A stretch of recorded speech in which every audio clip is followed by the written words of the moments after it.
পড়া সুন্নত।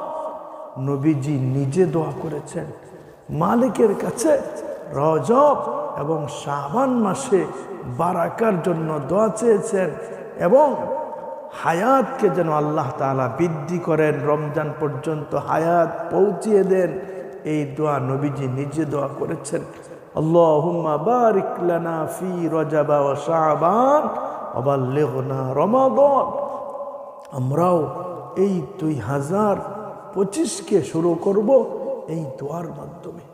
এই দোয়া বেশি বেশি পড়ব, মালিকের কাছে বারাকা চাবো, মালিকের কাছে তৌফিক চাবো, মালিকের কাছে রমজান পর্যন্ত হায়াত যেন মালিক দীর্ঘায়ু করে এটা আমরা চাবো মালিকের কাছে। এই দোয়া বেশি বেশি পড়ে আল্লাহুম্মা বারিক লানা ফি রজব ওয়া শাবান ওয়া বাল্লিগনা রমাদান।